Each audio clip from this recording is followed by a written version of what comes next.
York City court. This is Joyce Mitchell, the prison worker accused of helping those inmates escape. She's in court for an arraignment. Let's listen. I had time to discuss it with her, and what we're going to do right now, Judge, is we're going to waive a preliminary felony hearing. If you're waiving, then the matter will be transferred to county court, and your next court date will come from the county court. Anything to add, Mr. Wiley? Yes, Your Honor. Anything to add? No. Okay. Then we're adjourned for today. Thank you, Mr. Johnson, for appearing on such short notice. Bail continue, Your Honor. Bail continue. Thank you. I can bring an application of the bail down, so we'll address that.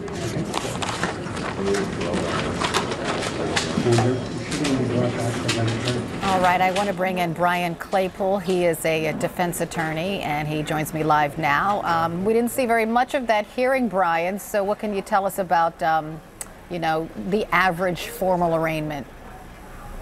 Well, this is different than average, Carol. What the lawyer for Joyce Mitchell did is he waived preliminary findings. It's really a jurisdictional issue. He wanted the case transferred over to county court, so there'll be a new date set for county court in a county courthouse where she will be arraigned at that point in time, and she's going to have to answer to the findings and plead either guilty, and likely she'll plead not guilty at that point in time. So this was just a jurisdictional decision on the part of her lawyer. I'm just looking at the way she is dressed. She has that black vest on. Is that a bulletproof vest? I don't know what that is. I'm just guessing. Well, it might be a vest she wears for one of those life-saving vests too, that, you know, in case somebody throws her in the water and she's drowning. But yeah, it looks like it is a life jacket. What? But I was kidding about that. Oh God! I said she's like what? I said she was probably wearing a life jacket in case somebody tries to throw her in the ocean when she leaves court. Oh, Brian. But Brian, she looks pretty. Brian. She looks pretty somber. Carol, I'm a little bit more outgoing than you are, right? I know, but this is serious stuff, and she looks. No, I know. She looks scared to death, as a matter of fact, and yeah. she probably should rightly be scared to death because she's possibly looking at 8 years in prison. Well, Carol, on a serious note, one thing that Joyce Mitchell has going in her favor, and this happens a lot with females who commit crimes like this, it's much different than men who commit crimes like this. They don't have any remorse at all, and they're doing it because they're angry or because they're violent people. Most women who commit crimes are not necessarily violent folks. The women who do this are doing it because they have some kind of manipulation that they're subjected to, sometimes in an abusive relationship. Here she was manipulated by one of these convicted killers. And what happens, Carol, is women will sell their soul to that convicted killer, but once they're caught, the difference is they will cleanse their soul.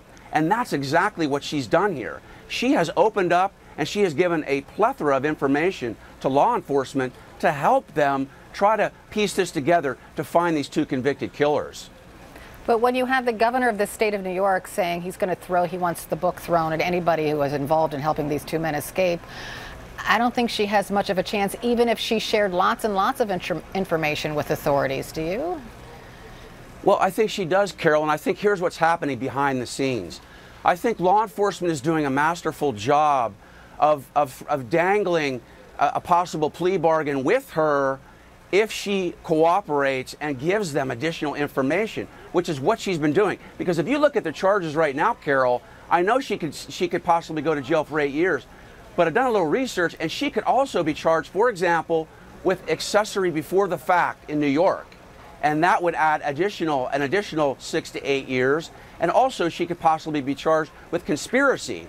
So there are 2 additional charges that are probably hanging over her head, and they're probably working with her behind the scenes and saying, hey, look, you keep cooperating, we won't charge you with these additional crimes, and maybe we'll even cut you a deal down the road. But you got to help us. We'll see. Brian Claypool, thanks for being with me. I appreciate it. I'll be right back.